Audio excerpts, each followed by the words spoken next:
Assalamualaikum warahmatullahi wabarakatuh. Perkenalkan, nama saya Nadia Berliana Hardianti dengan NIM C1B019097 dari kelas R001 Prodi Manajemen.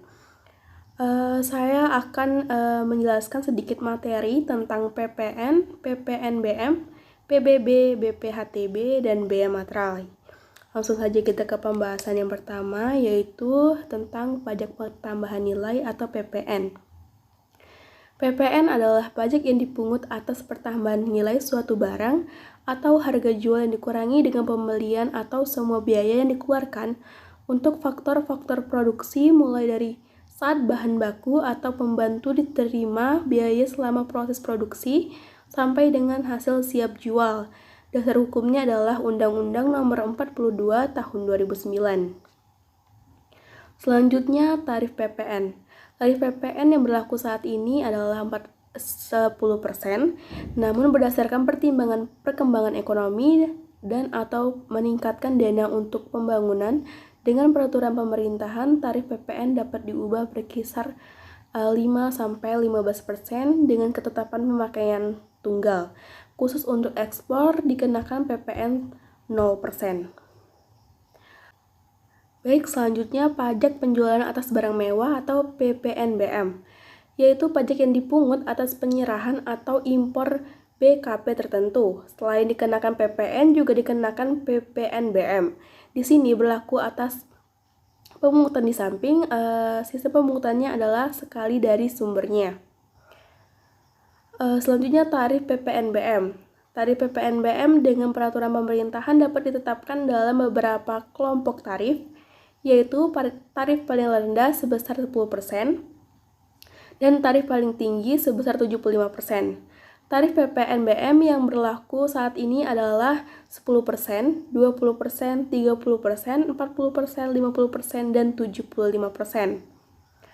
Selanjutnya, pajak bumi bangunan atau PBB, yaitu pajak negara yang dipungut atas bumi, dalam hal ini permukaan bumi dan tubuh bumi yang ada di bawahnya, serta bangunan, dalam hal ini konstruksi teknik yang ditanamkan atau dilekatkan secara bertahap pada tanah atau perairan.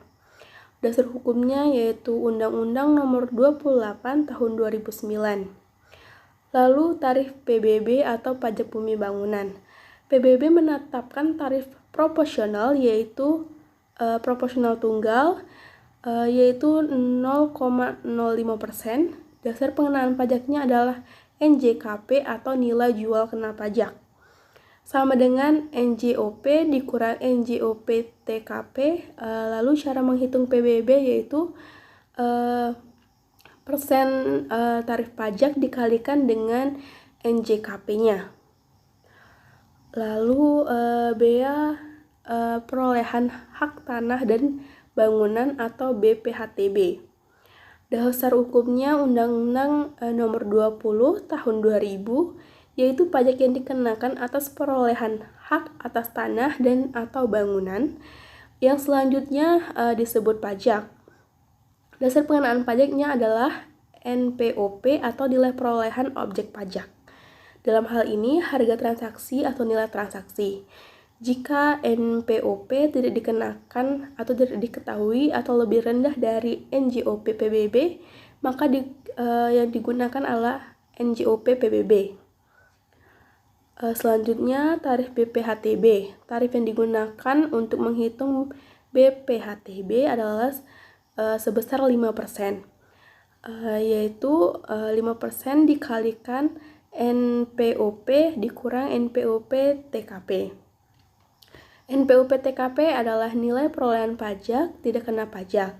Bervariasi ditetapkan secara regional atau perda, dan paling banyak yaitu 300 juta.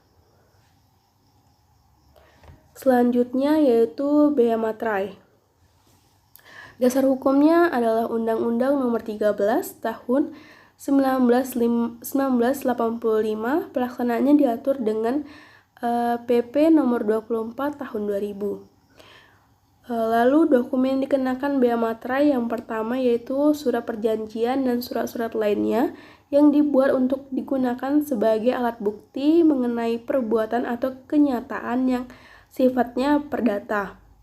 Lalu yang kedua, akta-akta notaris termasuk salinannya. Yang ketiga, akta-akta yang dibuat oleh PPAT termasuk rekapatnya.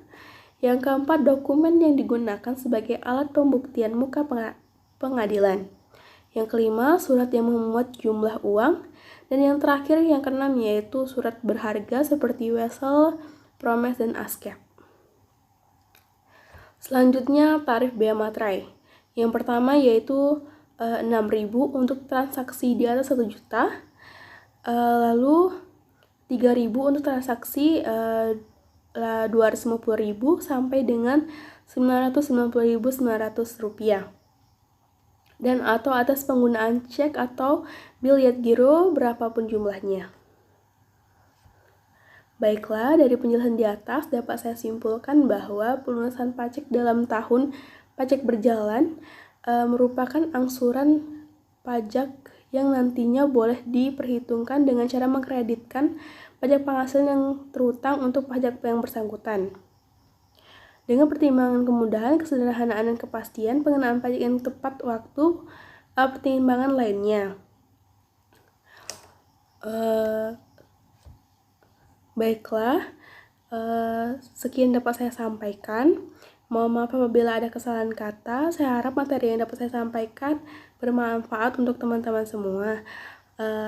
Saya akhiri. Wassalamualaikum warahmatullahi wabarakatuh. Terima kasih.